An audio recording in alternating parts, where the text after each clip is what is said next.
Evangelho de Lucas, capítulo 1. Vamos ler do verso 39 ao verso 45. Naqueles dias, Maria saiu e foi apressadamente a uma cidade na região montanhosa de Judá. E entrando na casa de Zacarias, cumprimentou Isabel. Quando Isabel ouviu o cumprimento de Maria, a criancinha saltou em seu ventre. Isabel ficou cheia do Espírito Santo e exclamou em alta voz: Bendita és tu entre as mulheres, e bendito é o fruto do teu ventre. Mas por que me acontece isto, que venha me visitar a mãe do meu Senhor? Pois logo que ouvi o teu cumprimento, a criancinha saltou de alegria dentro de mim. Bem-aventurada a que creu que se cumprirão as coisas que lhe foram faladas da parte do Senhor. Até aí. Ao que tudo indica, o texto nos dá isso, nos leva a entender isto. Assim que soube que Isabel estava grávida, Maria foi visitá-la. O texto que nós estávamos analisando até a semana passada, que nos lembra da anunciação que Gabriel faz a Maria de que ela estava grávida, e Maria fica espantada com aquela possibilidade. E aí Gabriel diz: olha, para Deus não há impossíveis, e uma prova de que para Deus não há impossíveis é que a tua parenta Isabel está grávida. E Isabel já era de idade muito avançada. E aí, quando ela sabe que Isabel está grávida, ela então vai até Isabel. E aí esses versos aqui nos ensinam que ambos os corações, o de Maria e o de Isabel, eles foram confortados com a visita que Maria faz para Isabel. Quando Maria chega na casa de Isabel, lembre-se que Maria está diante de uma situação meio que inusitada, complicada. Ela está noiva, ela é jovem e ela está grávida do Espírito Santo. Então ela devia estar cheia de dúvidas, de angústias. E ela chega ali, ela fica um bom tempo ali. Tem gente que acha que ela só vai embora da casa de Isabel quando João Batista nasce, 3 meses depois.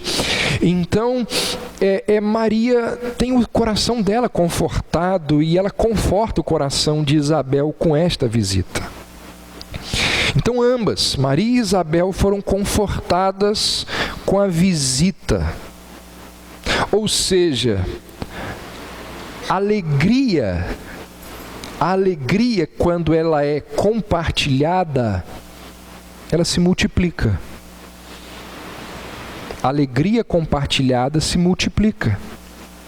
E o contrário também é verdade. A tristeza, ela se expande ao ser ocultada. São princípios estes.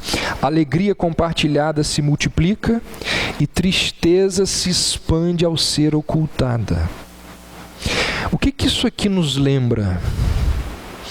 Aqui nós aprendemos um princípio bíblico que muitas, mas muitas pessoas da nossa igreja ignoram. Um princípio bíblico que muitos de vocês que estão me ouvindo simplesmente desprezam. A comunhão uns para com os outros. A comunhão que Deus nos possibilitou ter e que nos ordenou desfrutar. Comunhão é uma dádiva divina. É uma ordem divina. Eu não sei se você entende o que o texto está descrevendo aqui. Maria e Isabel, elas estão sendo estimuladas por um encontro que acontece. Naquele encontro elas são consoladas, estimuladas, uma estimula a outra, uma ajuda a outra. Não sei se você sabe, mas nós temos aqui na igreja uma equipe que se dedica, temos até um nome chamado Ministério de Comunhão. Nós nos dedicamos, nós nos esforçamos, organizando, promovendo momentos de comunhão. E nós fazemos isto porque nós cremos mesmo, que por meio desses momentos de comunhão você é abençoado. Você será abençoado.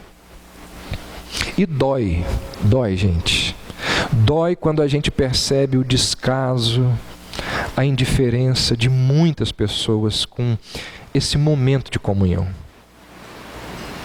Maria e Isabel, elas foram mutuamente estimuladas por aquele encontro. Irmãos, desfrutar e caminhar na direção do outro é bíblico. É bíblico. Abrir as portas da sua casa, abrir tempo na sua agenda, isso é bíblico. Provérbios 27:17 diz assim: como o ferro se afia, assim o homem ao seu amigo. Então nós devemos buscar, antes de tudo, a face do Senhor. Mas depois de buscarmos a face do Senhor, nós precisamos buscar a face dos nossos irmãos. Então eu quero dizer a você que não frequenta os nossos encontros de comunhão, você está errado. Você está errado. Você está assumindo uma postura individualista dentro de uma comunidade. Pastor, eu trabalho. Pastor, eu tenho isso. Mas para outras coisas você consegue dar um jeito, né? Para outras coisas você dá jeito. Eu acho interessante que Romanos é, de todas as epístolas de Paulo, a mais teológica. Não tem nenhuma epístola mais teológica que Romanos. Você lê os primeiros 11 capítulos de Romanos, e Paulo ali expõe teologia profunda, teologia da mais profunda, o maior teólogo de todos os tempos. Paulo fala ali da gravidade do pecado, Paulo fala da lei de Deus que revela ao homem o seu pecado. Paulo ensina sobre o propósito eterno de Deus, fala da redenção que nós temos em Cristo Jesus.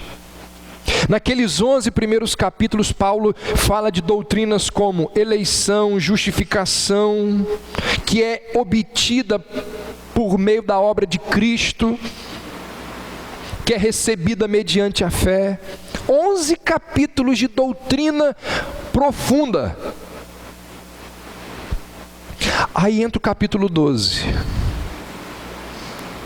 E do capítulo 12 ao capítulo 16, você sabe o que Paulo faz? Ele relaciona toda aquela teologia que ele ensinou com a vida. Ele diz assim: tudo aquilo que eu ensinei até aqui desemboca em vida. 12, 13, 14, 15, 16, esses capítulos nos ensinam o quê? Como utilizar as verdades que Paulo tinha acabado de expor. Como usar aquelas verdades no dia a dia, nos relacionamentos. Paulo ensina nesses capítulos como que a igreja ela vai na prática aplicar aquelas verdades que Paulo ministrou. E Paulo sintetiza a prática daquilo que ele acabou de expor numa expressão pequenininha, que é a expressão uns aos outros. Uns aos outros. Se você pegar uma concordância, você vai ver quantas vezes Paulo nas suas epístolas ele diz assim: uns aos outros, uns aos outros. Ao longo de suas cartas, essa expressão aparece várias vezes. Só em Romanos aparece 9 vezes. O que Paulo está dizendo? Doutrina desemboca em vida. Verdade deságua em conduta prática de relacionamento. Então é o partilhar da vida. É o partilhar da vida que diferencia um corpo de uma organização. Como é que você olha para a igreja? Como um corpo ou como uma organização?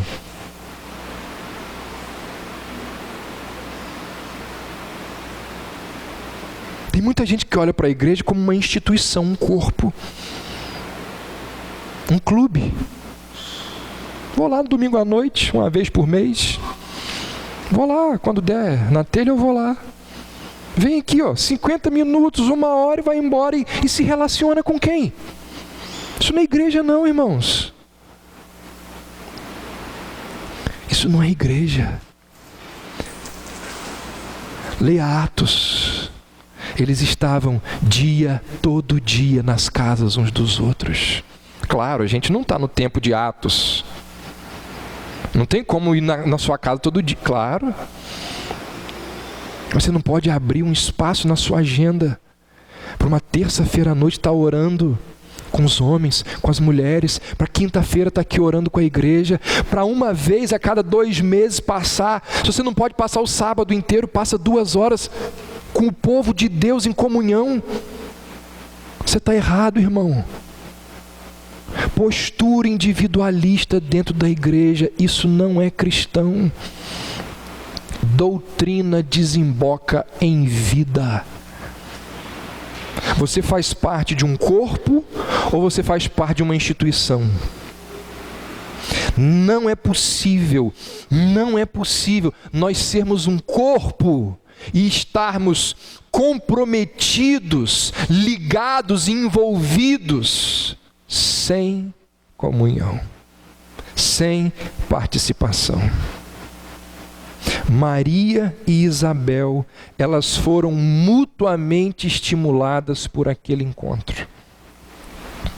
Então eu quero te dizer, como seu pastor, você está errado, você está errada. Você precisa buscar comunhão com os irmãos. Domingo de manhã e domingo à noite é muito pouco. Aqui você vem para adorar a Deus e ouvir a palavra. O desfrutar da comunhão aqui é muito pequeno. Isso não está certo. Isso não é bíblico. Separe tempo. Invista recursos. Abra mão de outras coisas em prol da comunhão para com o povo de Deus. Isso é sério, isso é muito sério. O texto também diz assim: bendita és tu entre as mulheres. Quando Maria chega na casa de Isabel, Isabel usa esta expressão para Maria: bendita és tu entre as mulheres. Uma coisa que os católicos nunca viram é o que está dizendo aí, Isabel não disse que Maria era bem-aventurada acima das mulheres. Ela era bem-aventurada entre as mulheres. Mais uma das inúmeras lembranças das Escrituras que Maria não era melhor do que ninguém. Que Maria não era melhor que nenhuma mulher. O que faz dela uma privilegiada foi tão somente a graça de Deus dispensada sobre ela, a escolha de Deus. Aliás, uma coisa que poucos sabem, eu já citei em alguns momentos aqui, eu vou enfatizar isso agora. Muita gente não sabe a verdade de que Jesus, ele é da linhagem de Davi algo que é importantíssimo para a questão do Messias, para a identidade messiânica. Jesus é da linhagem de Davi por causa de José, não por causa de Maria. Para que a profecia bíblica a respeito do Messias, que viria da tribo de Judá, fosse cumprida, Jesus precisava ser da linhagem de Davi, da casa de Judá. Vocês se lembram que em vários momentos nos evangelhos Jesus é chamado de filho de Davi? Então Jesus era da linhagem de Davi por causa de José ou por causa de Maria? Existem pesquisadores que vão defender a tese de que Maria era da tribo de Levi e não da tribo de Judá. Não há dúvida, não há nenhuma dúvida de que Maria tinha algum parentesco, direto ou indireto, com o clã de Levi, porque a Bíblia diz isso. Dá uma olhada aí no verso 36, é dito que Isabel era parente de Maria, não diz isso? E lá no verso 5 diz que quem é Isabel? Isabel é uma das filhas de Arão. Isabel, que é parente de Maria, é uma das filhas de Arão. Arão era da tribo de quem? De Levi. Não eram de onde vinham os sacerdotes? Então não há dúvida de que algum parentesco Maria tinha com a tribo de Levi. E tem gente boa que vai dizer, ela era da tribo de Levi. Só que tem outros que vão usar bons argumentos e até a genealogia bíblica para dizer que não, Maria era da tribo de Judá. Digamos, e eu até, por tudo que li, acho realmente que ela era da tribo de Judá. Mas digamos que ela seja realmente, só que tem um detalhe que eu mencionei aqui na semana passada. O ramo de Maria, da genealogia de Davi, é traçado por um filho de Davi chamado de Natã. Maria vem da linhagem de Natã. E José? José vem da linhagem do rei Salomão. Ou seja, o direito que Jesus tinha ao trono de Davi veio pelo seu padrasto. Quando fala que ele é da linhagem de Davi, é por causa de José. José foi considerado filho de Davi, da tribo de Judá, por causa... Jesus é considerado filho de Davi, da tribo de Judá, por causa de José e não por causa de Maria. A ênfase bíblica é sobre a descendência davídica de José. Querem dar uma olhada como que a Bíblia enfatiza isso? Lucas 1, 27, tudo por aqui, ó. Diz assim, há uma virgem comprometida a casar-se com um homem chamado José. Aí a Bíblia vai lembrar da descendência de Davi. Capítulo 2, verso 4. E José também foi da cidade de Nazaré, na Galileia, a cidade de Davi, chamada de Belém, na Judéia, porque era da linhagem e da família de Davi. A Bíblia enfatizando a origem de José. Lá em Mateus 1, verso 20, diz assim, tendo José isso em mente, um anjo apareceu-lhe em sonho, dizendo, José, filho de Davi. A Bíblia o tempo inteiro enfatiza quem é José, qual é a linhagem dele. Embora Jesus não fosse filho natural de José, por meio de Maria, que estava comprometida com José, Jesus se tornou civil e legalmente filho de José. Jesus é considerado civil e legalmente filho de José.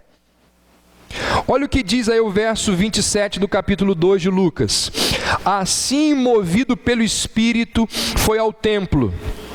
E quando os pais levaram o menino Jesus para fazer por ele conforme ordenara a lei, considerado filho de José.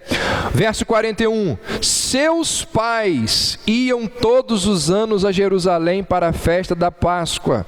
Verso 48, quando o viram, ficaram maravilhados, e sua mãe lhe disse: filho, por que fizeste isso conosco? Teu pai e eu estávamos te procurando muito ansiosos. Então Jesus, ele é civil e legalmente o filho de José. Foi José quem tornou possível a vocação de Jesus. Jesus é, por definição, a raiz de Jessé, o filho de Davi. E ele só é a raiz de Jessé, o filho de Davi, porque José o adotou. Quem era da família de Jessé, da família de Davi, da família de Salomão, da tribo de Judá, era José. Ainda que Maria tenha sido agraciada por Deus, ela não poderia cooperar com a grande missão de Cristo, que era da família de Salomão. Quando a profecia bíblica diz assim, que dessa linhagem o cetro jamais se afastaria, Natã não faz parte disso. É pela linhagem de Salomão. Então, para que a profecia bíblica a respeito do Messias, que viria da tribo de Judá, da linhagem lá de Salomão, fosse cumprida, você sabe quem que é fundamental na história? Não é Maria, é José. Por isso que José foi advertido pelo anjo para não deixar Maria. Já que ela está grávida, o Espírito Santo já a engravidou, você não pode deixar ela não. Não a deixe.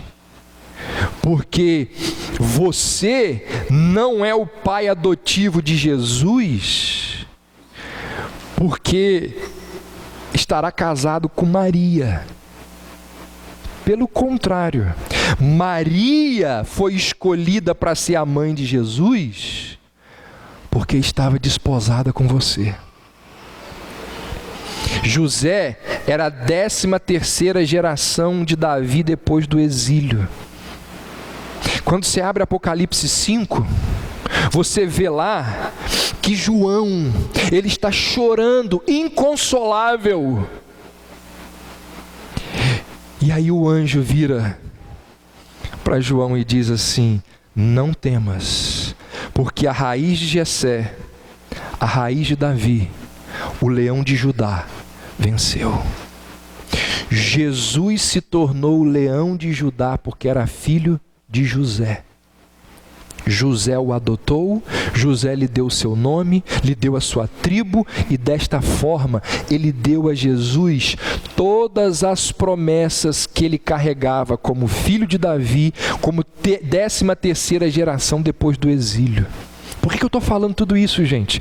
Porque Isabel vira para Maria e diz assim: bendita és tu entre as mulheres. Entre, não é acima. Maria é bem-aventurada porque Deus a escolheu e não porque existia algo de especial nela. Bendita és tu entre e não acima das mulheres. Dentro de algumas semanas nós vamos analisar o Magnificat, aquele cântico de Maria, quando ela diz assim: a minha alma se alegra em Deus, o meu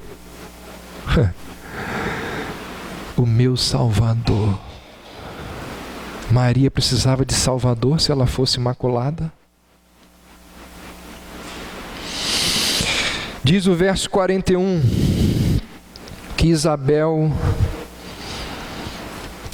pronunciou isso porque ela ficou cheia do Espírito Santo. Irmãos, um dos assuntos mais importantes na revelação bíblica é que Deus enviou o seu Espírito Santo para atuar no meio do seu povo. E a ação do Espírito Santo, ela é da mais alta importância para os filhos de Deus. É o Espírito Santo quem, dentro, uma linguagem teológica que eu vou usar aqui, dentro da economia da Trindade, ali as funções, os papéis de cada um. É o Espírito Santo quem aplica a salvação que Cristo conquistou na cruz. Você pode ter certeza disso. Poucos assuntos geram tantas discussões e tantos debates no meio dos cristãos como a pessoa e a obra do Espírito Santo. Os debates são infinitos. Por exemplo, dons espirituais cessaram ou permanecem? Se você for em algumas igrejas aqui próximas, tem lá o dom de línguas, o dom de profecia e tantos outros dons dados pelo Espírito Santo. Eles permanecem ou eles cessaram? É uma briga. Esse assunto dá uma briga enorme. Batismo com o Espírito Santo. Quando que ele acontece? No ato da conversão ou depois da conversão? Teve um racha enorme na Igreja Batista, décadas atrás. Fundou-se uma outra convenção por causa dessas questões. Línguas espirituais, são elas sinais do batismo com o Espírito Santo? Ainda está disponível nos nossos dias? Como que o Espírito Santo orienta os cristãos? Através de revelação? Através de sonhos? Através de visões? Alguém diz assim: pastor, eu tive uma revelação, o Espírito Santo me deu uma revelação. Isso é bíblico? Isso existe nos dias de hoje? Então os debates, eles são muitos, eles são intensos, e você pode ter certeza, enquanto nós estivermos aqui nesse mundo, não vai ter fim. Não vai ter fim.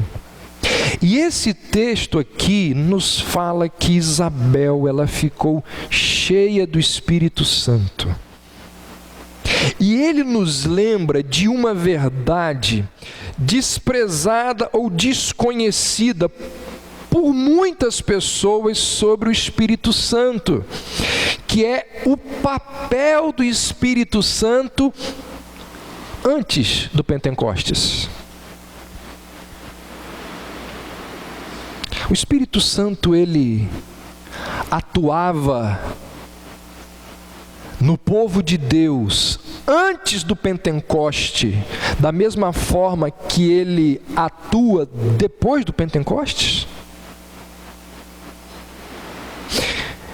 O Pentecoste, lembre-se que nesse texto aqui, o Pentecostes ainda não tinha acontecido. Mas o texto diz que Isabel ficou cheia do Espírito Santo. E ela passou a profetizar. Porque Maria só a tinha saudado. E o texto dá a entender que ela, possuída, cheia do Espírito, passa a falar coisas das quais ela não tinha conhecimento. Maria diz: oi, ela, bendita és tu entre as mulheres, você está grávida. Mas quem te contou isso? O Espírito Santo. Ela disse que Maria estava grávida e diz que ela estava grávida daquele que seria o Salvador dela. Então o Espírito Santo, ele estava atuando na vida de uma judia cristã, crente, né? Não cristã, mas crente, antes do dia de Pentecostes. Muita gente acha que o Espírito Santo ele só começou a agir depois do Pentecostes. Mas a Bíblia deixa evidente que antes do Pentecostes, a terceira pessoa da Trindade já atuava. Lucas registra que antes do Pentecostes, João Batista seria cheio do Espírito Santo desde o ventre da sua mãe. Lucas registra que antes do Pentecostes, Zacarias, o pai de João, que tinha ficado mudo por causa da incredulidade, quando ele tem o seu empecilho removido, lá no verso 67 aí do capítulo 1, diz assim: cheio do Espírito Santo, profetizou. Mais à frente nós vamos nos deparar com aquela história de Simeão, aquele crente que aguardava ansiosamente a chegada do Messias. E diz aí, olha aí os versos 25 a 27 do capítulo 2. Havia em Jerusalém um homem chamado Simeão, era justo e temente a Deus, e esperava a consolação de Israel. E o Espírito Santo estava sobre ele. E o Espírito Santo lhe havia revelado que ele não morreria antes de ver o Cristo da parte do Senhor. Assim, movido pelo Espírito, foi ao templo. Embora esses relatos estejam nos evangelhos, o que está sendo narrado aqui ainda está na dispensação do Antigo Testamento. Porque a passagem do Antigo para o Novo Testamento acontece quando? Com a morte, ressurreição de Cristo e a descida do Espírito Santo em Pentecostes. Lembre-se lá, Jesus ministra os judeus debaixo da lei, na dispensação do Antigo Testamento. É por isso que ele vira para o leproso, depois de curá-lo, e diz assim: vai lá e se mostra ao sacerdote, porque era assim que acontecia no Antigo Testamento. Então, antes do Pentecostes, o Espírito Santo já está atuando na vida de muita gente. Você vai me perguntar assim: mas pastor, qual a relevância disso? O que eu quero saber, se foi antes, se foi depois? Primeiro, é sempre bom aprender o que a Bíblia tem para nos ensinar. E se está na Bíblia, a gente tem que aprender. Quando a gente conhece melhor as doutrinas da Bíblia, das Escrituras, nós ficamos mais firmes, mais fortes na nossa fé, na nossa prática. Qualquer assunto que é revelado na Bíblia, a gente tem que aprender. Segundo, quanto mais a gente sabe da pessoa e da obra do Espírito Santo, melhor nós iremos nos relacionar com Ele. Não é isso? Quem é casado entende esse princípio aqui.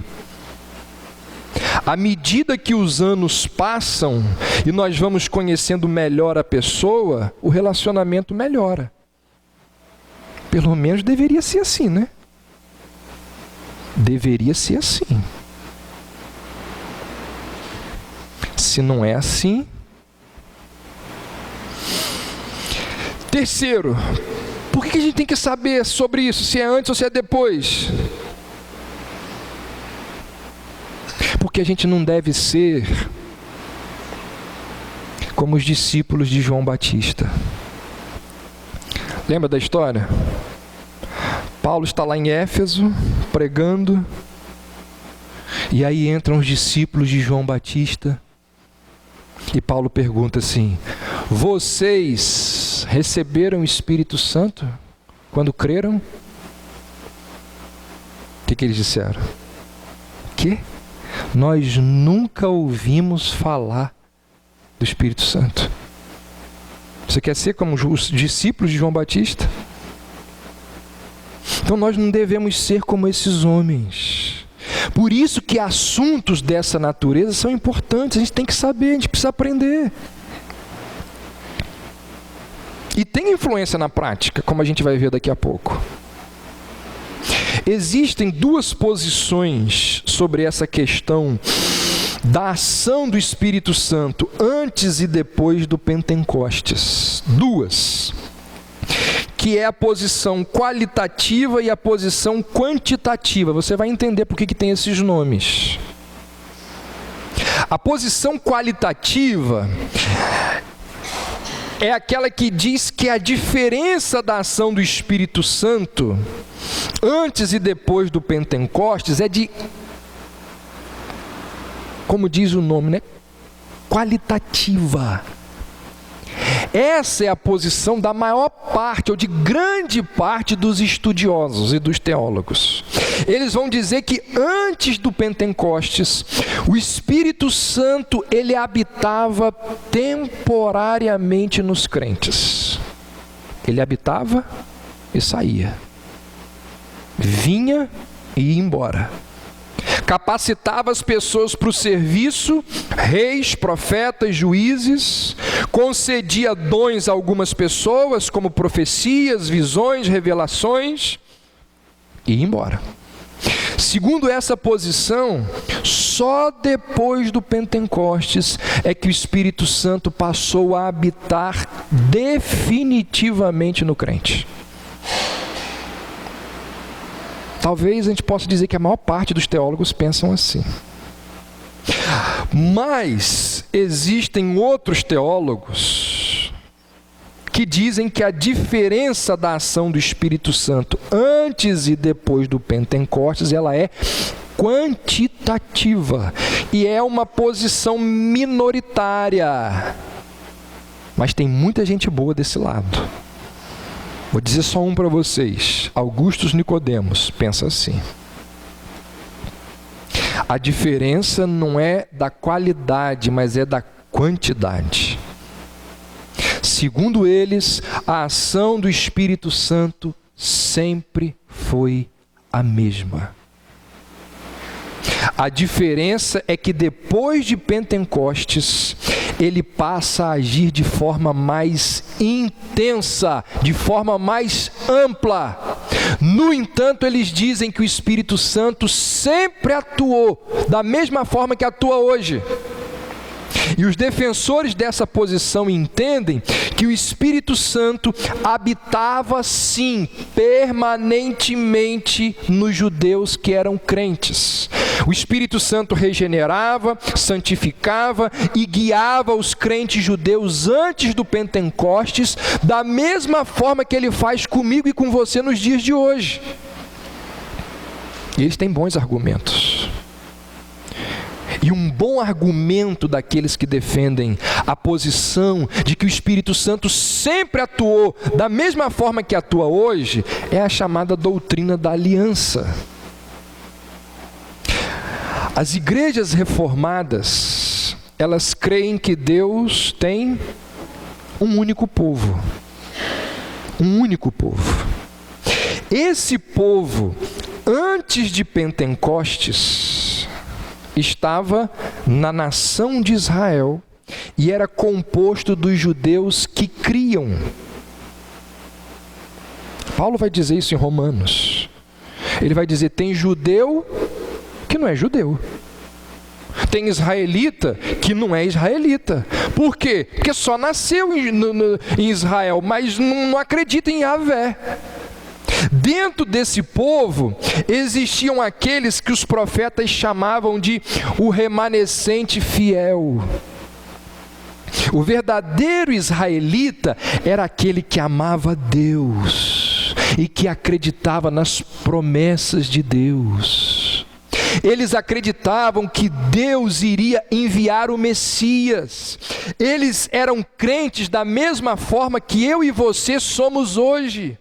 A diferença é que eles criam no Messias que haveria de vir.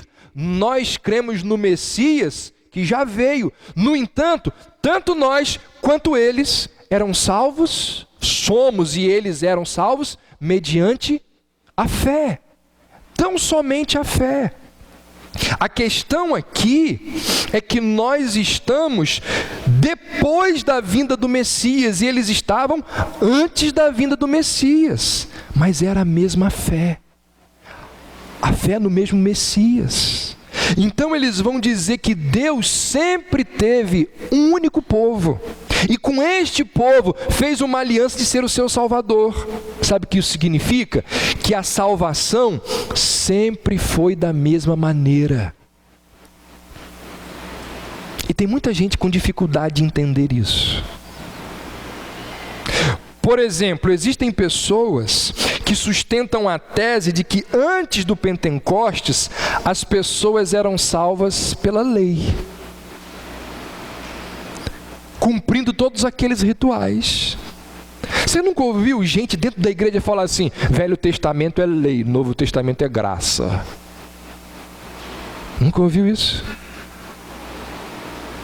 É gente que não entende, não compreende a revelação bíblica.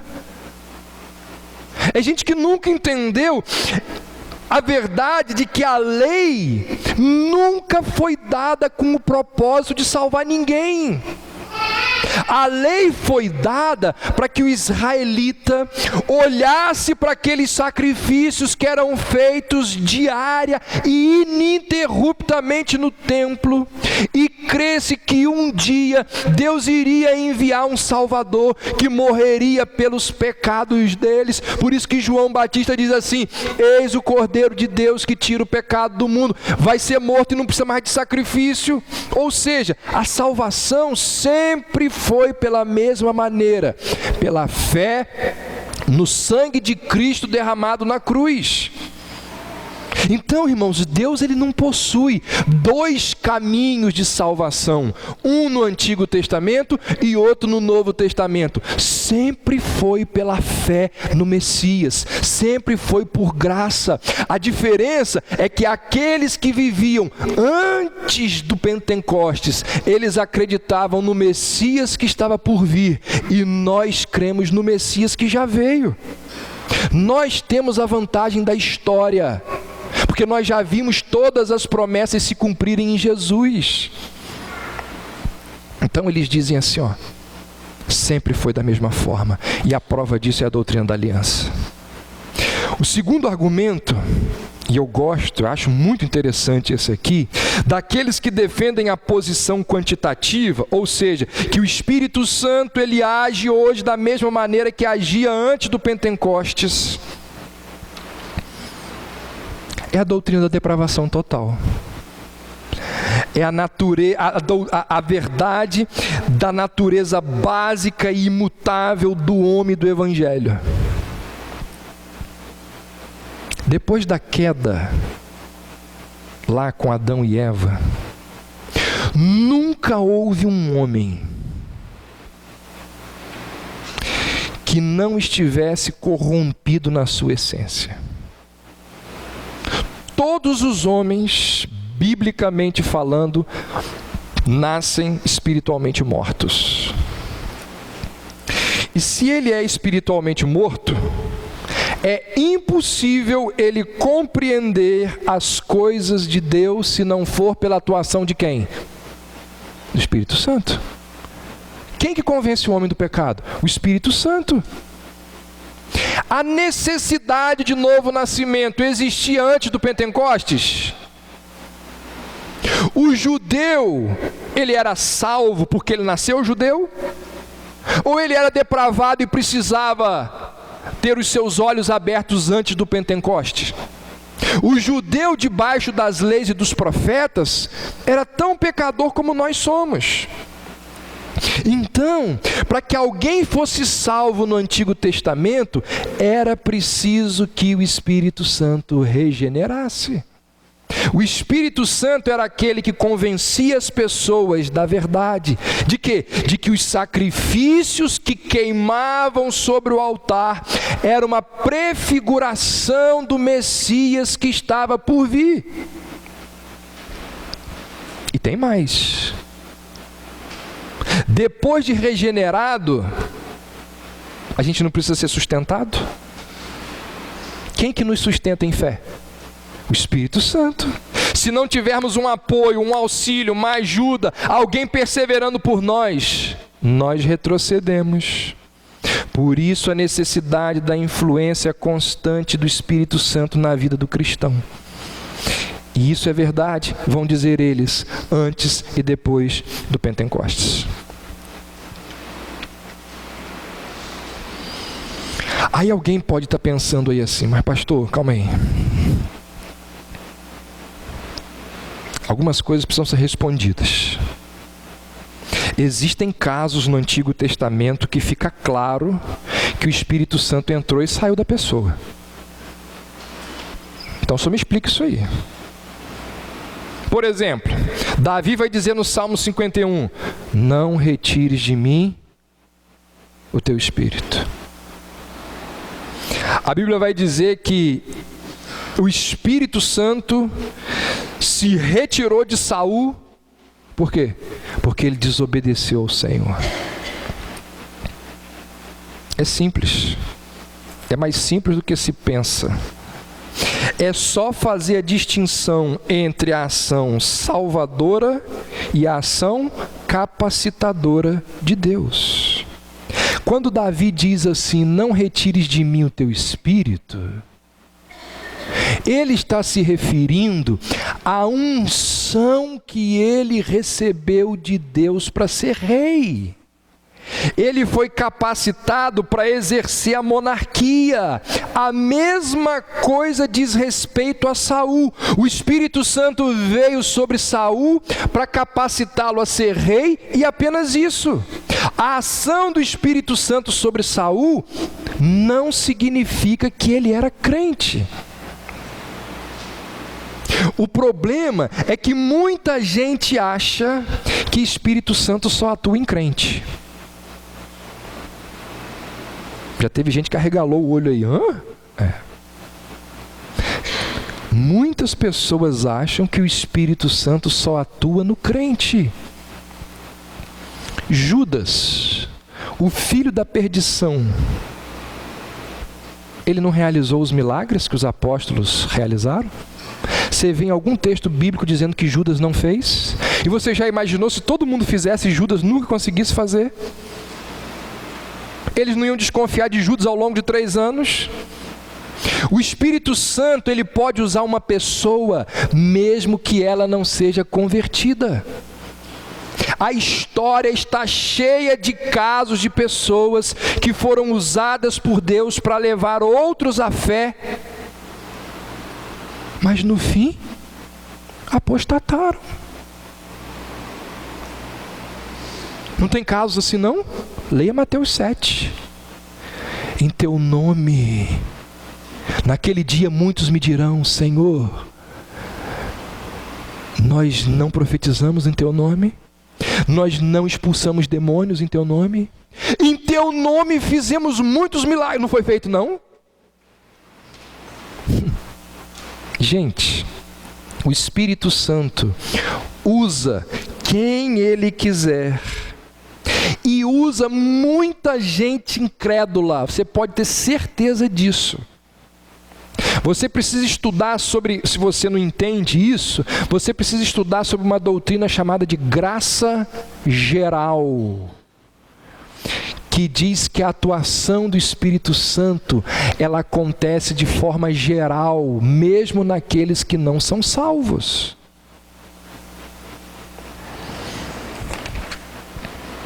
Está aqui, ó. Olha aí. Olha o que o maior expositor bíblico do século XX afirmou, falando sobre graça geral. Certamente não pode haver qualquer dúvida de que o cultivo das artes é saudável. Não possui caráter redentivo, mas torna as pessoas melhores e em praticá-las, elas vivem melhor. Ora, de onde vêm todas estas coisas? Como vocês explicariam pessoas como Shakespeare ou Michelangelo? A resposta das Escrituras é que todas estas pessoas tinham os seus dons e eram capazes de exercê-los como resultado da operação da graça comum, esta influência geral do Espírito Santo. O Espírito Santo atua mesmo em pessoas que não são crentes. não é uma atuação redentora, é uma atuação que dá a ela capacidade de produzir aquilo que é belo, de realizar alguma coisa que Deus deseja que ela ordene, que ela faça. Isso é muito interessante, estudar sobre a graça geral. Você acha que quem deu capacidade às pessoas para construir esse templo aqui? Quando ele estava sendo construído, a gente vinha aqui, e os caras que fizeram isso aqui, a maior parte deles não eram cristãos. Você acha que quem deu capacidade a eles para fazer isso aqui? Quem deu capacidade a uma pessoa para criar esse aparelhinho aqui, ó, que permite que uma pessoa lá do outro lado do Brasil esteja me ouvindo agora?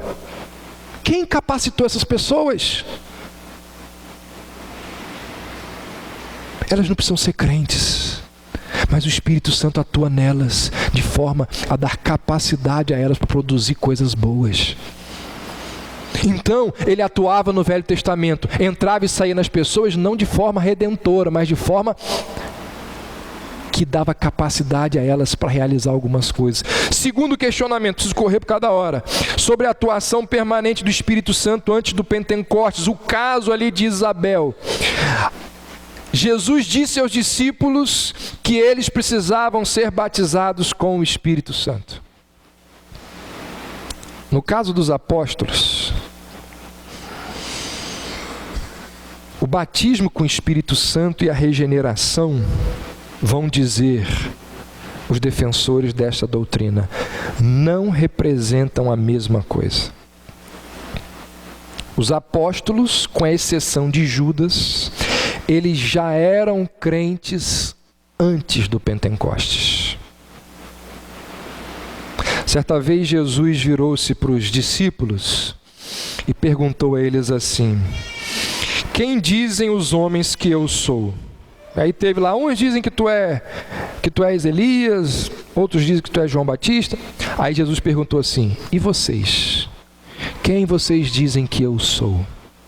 Pedro, como porta-voz, se dirige, ou pelo menos ele se antecipa e diz: tu és o Cristo, Filho do Deus vivo.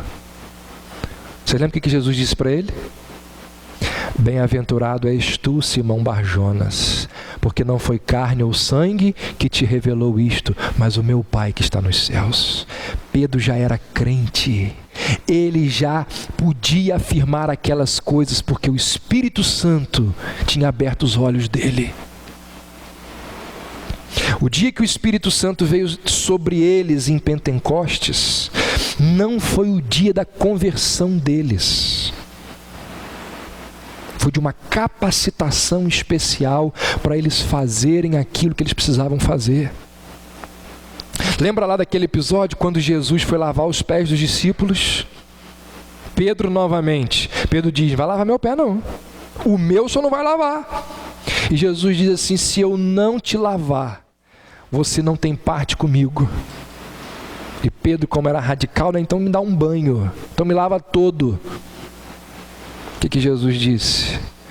Pedro, todos vocês já estão limpos, com exceção de um. Ele diz isso lá.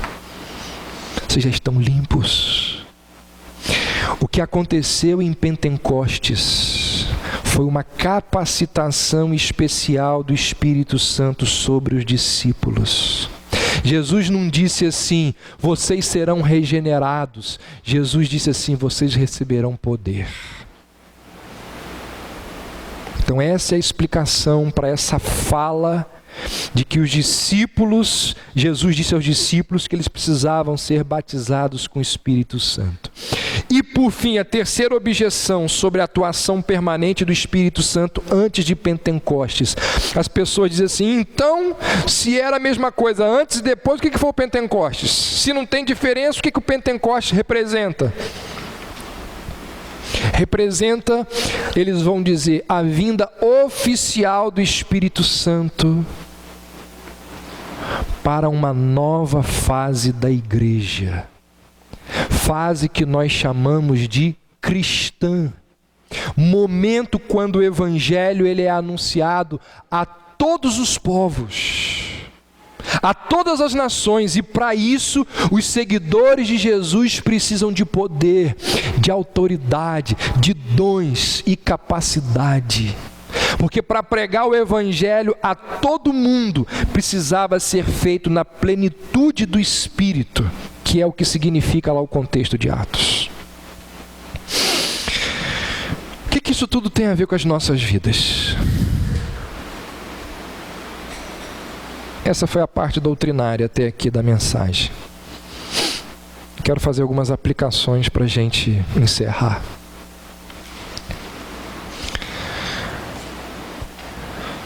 Por causa dos abusos envolvendo o Espírito Santo, as igrejas reformadas, e muitas históricas que nem são reformadas, por causa dos abusos envolvendo o Espírito Santo, as igrejas reformadas, elas não estão muito abertas para a ação do Espírito Santo. Lamentavelmente. E isso é um erro gravíssimo.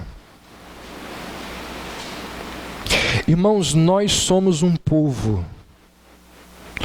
Nós somos um povo que crê na atuação do Espírito Santo de Deus. O nosso credo diz assim: creio em Deus Pai, creio em Deus Filho, creio no Espírito Santo. Nós cremos nisso. Escrevendo aos crentes de Éfeso, o apóstolo Paulo disse assim: enchei-vos do Espírito. E como que alguém fica cheio do Espírito? Sabe? Como que alguém fica cheio do Espírito? Existem duas maneiras. Existe aquele enchimento regular, ao usarmos os meios de graça.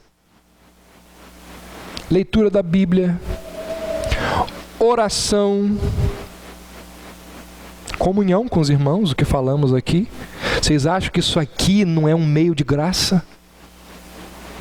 Que nos ajuda na nossa caminhada de fé? Exposição das Escrituras, adoração. À medida que você faz isso, você vai sendo cheio do Espírito Santo. Lembra lá do que Paulo diz, quando ele dá a ordem assim: não vos embriagueis com vinho, mas enchei-vos do Espírito. Você lembra o que vem logo depois? Falando entre vós com salmos e cânticos e hinos espirituais. Qual é o contexto ali? E o que é falar com salmo? Você acha que Paulo ali, quando ele diz falando entre vós com salmo, vai ficar recitando salmo? Salmo é quando a pessoa que fala, quando a pessoa que cria o salmo, ela está rasgando o seu coração, abrindo a sua alma. Paulo diz assim: uma das formas de se encher do Espírito Santo é quando você se encontra com seu irmão e rasga o seu coração diante dele e diz: eu preciso da sua ajuda. E ora um com o outro, um pelo outro. Isso é uma forma de se encher regularmente do Espírito Santo. Mas existe outra maneira de alguém ser cheio do Espírito Santo. E é que o texto nos ensina o que aconteceu com Isabel. Isabel estava em casa, alguém vai lá e bate na porta, ela abre, Maria.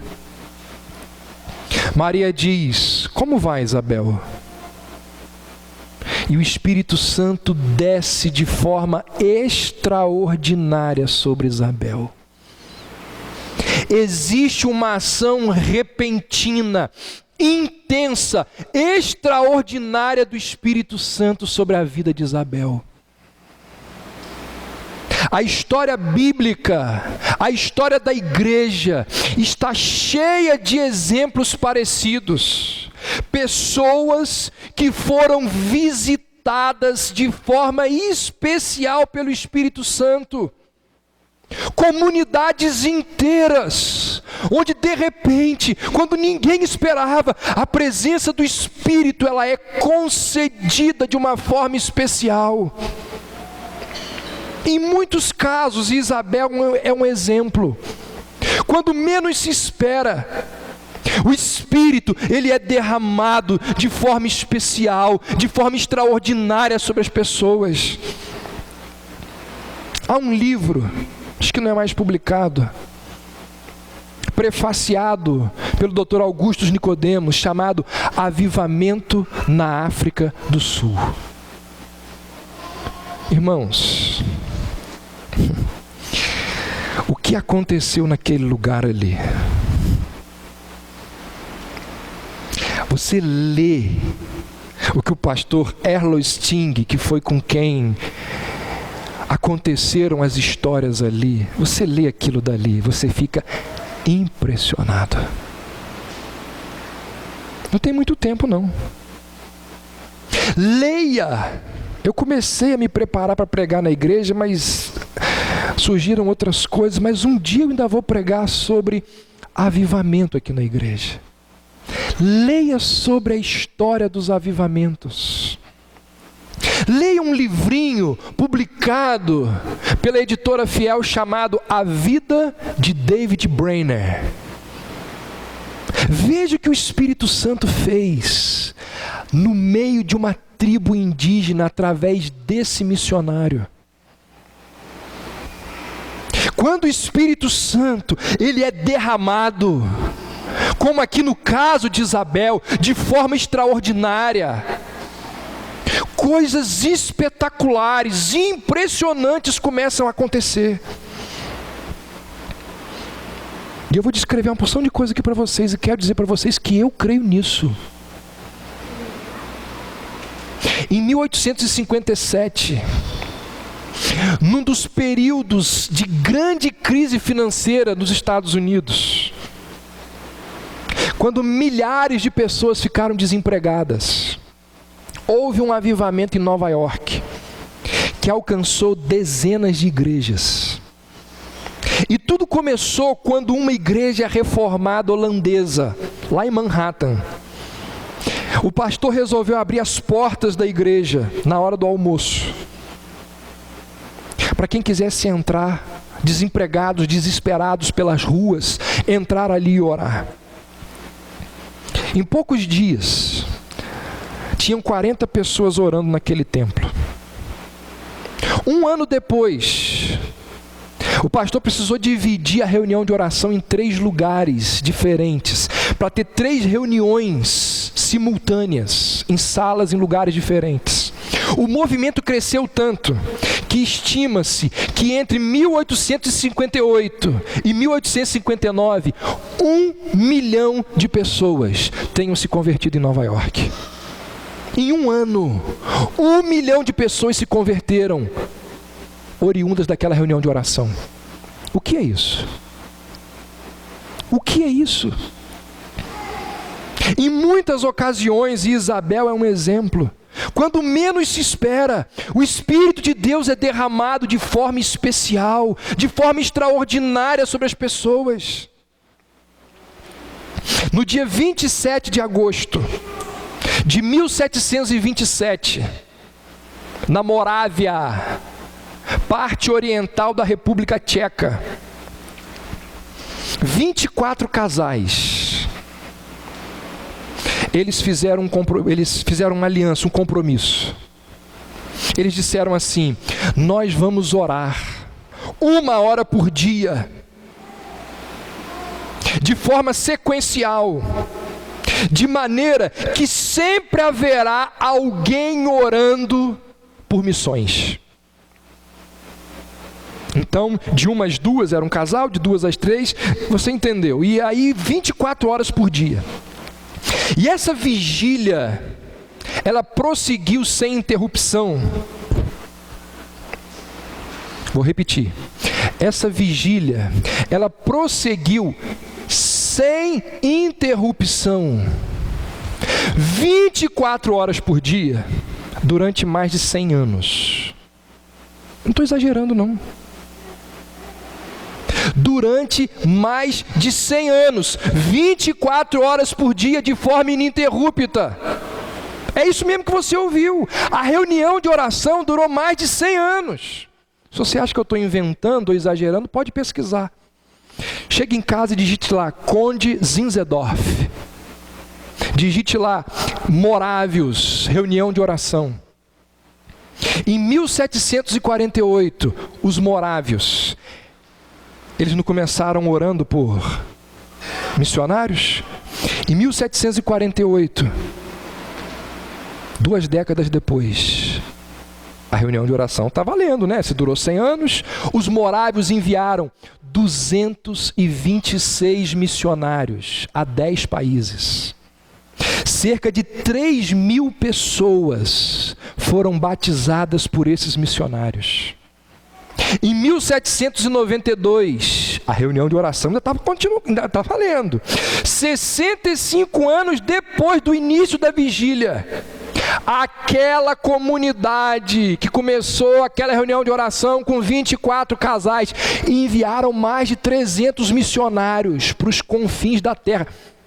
A Junta de Missões Nacionais dos Batistas tem isso? Em 1832, existiam 42 estações missionárias morávias ao redor do mundo. O que é isso, gente? Em muitas ocasiões, Isabel é um exemplo. Quando menos se espera, o Espírito Santo ele é derramado de forma especial, de forma extraordinária sobre as pessoas. Há um livro do Martyn Lloyd-Jones, que citei há pouco, chamado Avivamento. Se você já ouviu falar de Franklin Ferreira, Franklin disse que esse livro mudou a vida dele. Nesse livro, Lloyd-Jones conta de Jonathan Edwards. Edwards foi o principal instrumento de Deus num avivamento que aconteceu nos Estados Unidos, chamado de O Grande Despertar. E nesse livro, Lloyd-Jones conta que no auge do avivamento, ele chega em casa e a sua esposa estava levitando da cama. Levitando. E Edwards vai dizer que aquilo era resultado do amor de Cristo derramado sobre a vida da sua esposa. Quando ele saiu de casa, ela estava orando. Quando ele chegou, ela estava levitando em cima da cama. O fato foi registrado pelo próprio Edwards. O Lloyd-Jones cita isso no livro.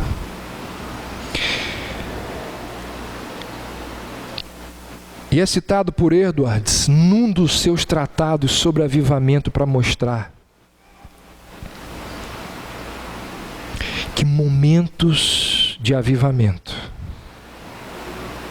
quando o Espírito Santo desce de forma especial, coisas extraordinárias começam a acontecer.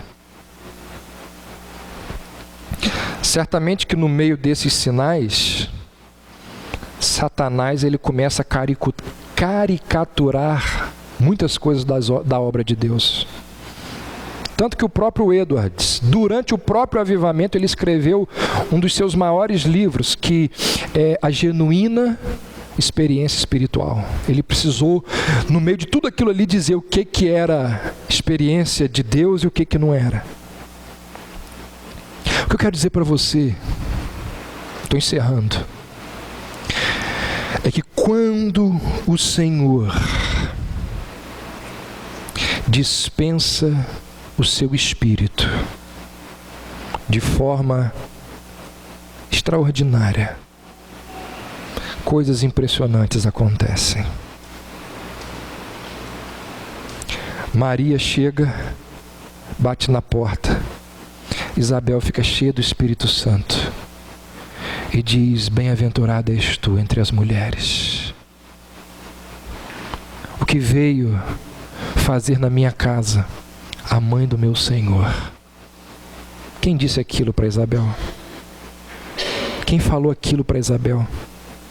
Aquilo foi revelado a ela pelo Espírito Santo. Foi dito a ela que a criança que Maria carregava era o Messias aguardado. Irmãos, existem duas maneiras de sermos cheios do Espírito: a regular, ler a Bíblia, orar, estar com o povo de Deus, estar diante da exposição das Escrituras. Mas existe outra maneira. E se isso acontecer entre nós, não pense vocês que eu vou dizer assim: isso não é reformado, não.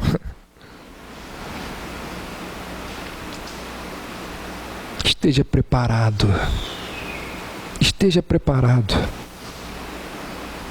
Pode ser que Deus o visite de forma especial. Não pode ser? E eu oro por isso. E eu peço a Deus por isso. E se isto acontecer, você nunca mais irá se esquecer dessa visitação especial do Senhor. Normalmente o Espírito Santo vem de forma extraordinária sobre aqueles que estão o buscando regularmente através da Bíblia e da oração. O que eu quero dizer para vocês é que é nosso dever orar ao Senhor para que Ele envie sobre nós de forma extraordinária, de forma poderosa, de forma maravilhosa o Espírito Santo dele. Afinal de contas, sem a ação do Espírito, a igreja não pode cumprir a sua missão. Sem a ação do Espírito, ninguém aqui será capaz de testemunhar, de ser santificado, de chegar até o reino dos céus. É muito mesquinho da nossa parte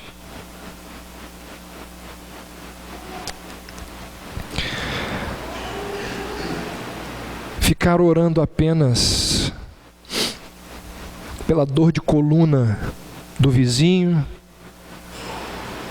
pelo problema de saúde do familiar,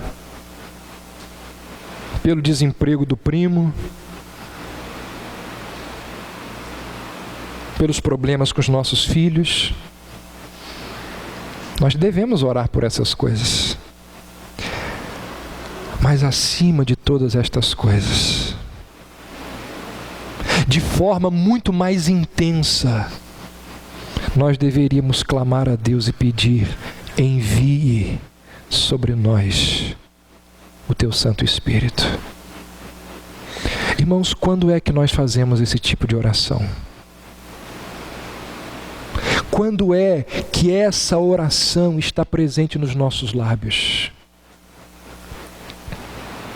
Veja, faça aí uma ressonância magnética, uma ressonância da sua alma, uma ressonância espiritual, e veja se os seus motivos de oração não são egoístas, e mesquinhos. Nós somos aqueles que vivem pedindo: me dá, me dá, me dá, me dá.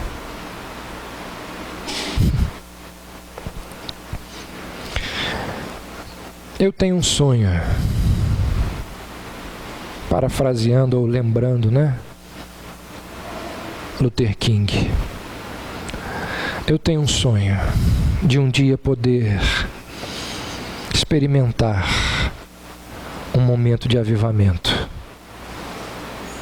Eu tenho esse sonho. Pelas coisas que você lê quando você estuda a história do avivamento, você diz assim: eu queria estar aqui. E por que não? Por que não? Deus não pode fazer o mesmo entre nós, sobre nós. Nós vamos cantar aqui agora. Há um doce Espírito aqui. E eu sei que é o Espírito de Deus. Nós vamos cantar e vamos orar e pedir: vem sobre nós. Que esta seja uma oração sincera, mas que não seja feita só aqui, que seja feita na sua casa, amanhã, 10h30 da manhã, quarta-feira à tarde. Nós precisamos orar e sair dessa vida cristã mesquinha que muitas vezes nós levamos. Que Deus nos abençoe e que Deus nos dê o privilégio que Ele deu a Isabel. Nós vimos domingos atrás que Isabel, casada com Zacarias, era uma mulher firme, fiel, crente, e num determinado momento da sua vida recebeu o Espírito Santo de forma especial. Oxalá isso acontecesse entre nós. Que Deus nos abençoe. Amém.